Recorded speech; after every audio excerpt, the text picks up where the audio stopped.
Today I am going to discuss about embryology part of gastrointestinal system. Normal gastrointestinal embryology. It consists of three parts: foregut, midgut and hindgut.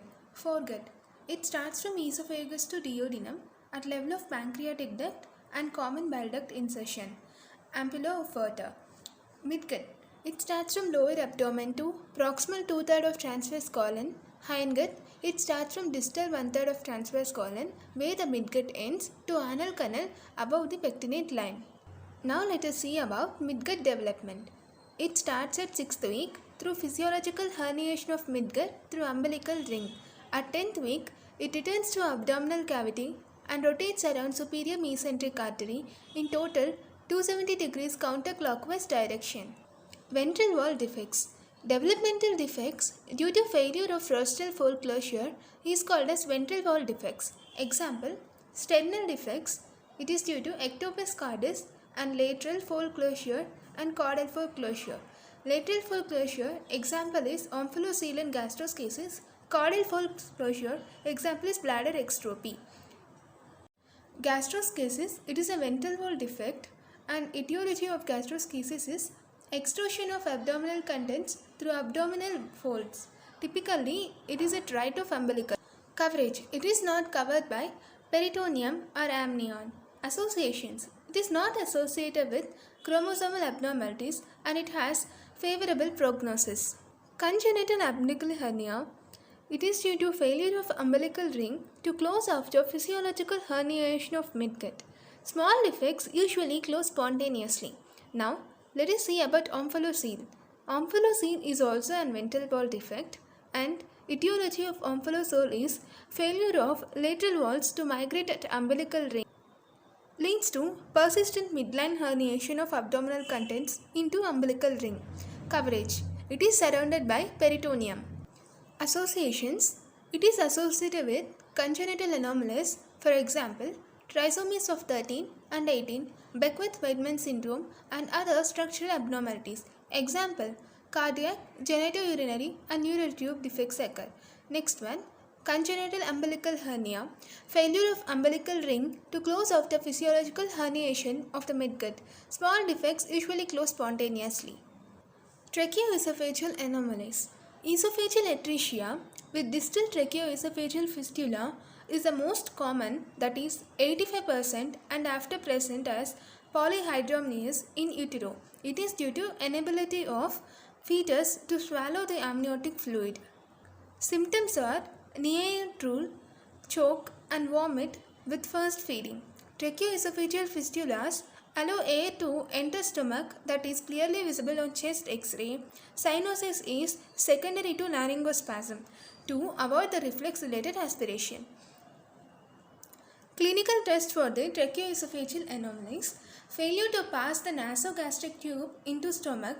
In H type, the fistula resembles the letter H. In pure esophageal atresia, chest X-ray shows gasless abdomen. Now, let us see about the diagrams of tracheoesophagus. First one is a normal diagram where trachea and esophagus are normal in position. In second diagram, it represents the pure esophageal atresia. Here, stenosis is present where esophagus is constricted at middle. Third one is pure tracheoesophageal fistula and it is H type in position. See the third diagram. Here, it is in H type position. In fourth diagram, esophageal atresia with distal tracheoesophageal fistula is seen. Intestinal atresia. It presents with bilious vomiting and abdominal distension within first 1 to 2 days of life. Duodenal atresia. Failure to recanalize. Abdominal X-ray shows double bubble.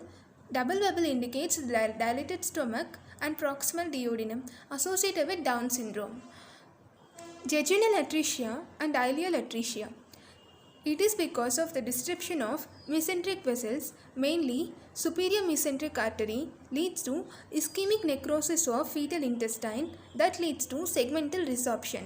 Bowel becomes discontinuous, and here in X-ray shows dilated loops of small bowels with air fluid levels. Now let us see about hypertrophic pyloric stenosis. The most common cause of the gastric outlet obstruction in infants is hypertrophic pyloric stenosis, palpable olive-shaped mass in epigastric region, visible peristaltic waves, and non-bilious projectile vomiting at 2 to 6 years old is seen. More common in firstborn males associated with exposure to macrolides, results in hypokalemic, hypochloremic metabolic alkaloids, secondary to vomiting of gastric acid and subsequent volume contraction. Ultrasound shows thickened and lengthened pylorus. Treatment for hypertrophic pyloric stenosis is surgical incision of pyloric muscles, that is called as pyloromyotomy. Now let us see about pancreas and spleen embryology. Pancreas derived from the foregut. Ventral pancreatic bed contributes to uncinate process and main pancreatic duct. The dorsal pancreatic bed alone becomes a body, tail, isthmus and accessory pancreatic duct. Both the ventral and dorsal bed contribute to pancreatic head. Annular pancreas. Abnormal rotation of ventral pancreatic bed forms a ring of pancreatic tissue. It encircles second part of duodenum and may cause duodenal narrowing and vomiting. Pancreas divisum. Ventral and dorsal parts fail to fuse at 8 weeks and it is common anomaly. Mostly it is asymptomatic but may cause chronic abdominal pain or pancreatitis. Spleen. Spleen arises from the mesentery of stomach but has foregut subtili. Blood supply for the spleen is from celiac trunk through splenic artery. Thanks for watching and do support and subscribe the channel. Thank you.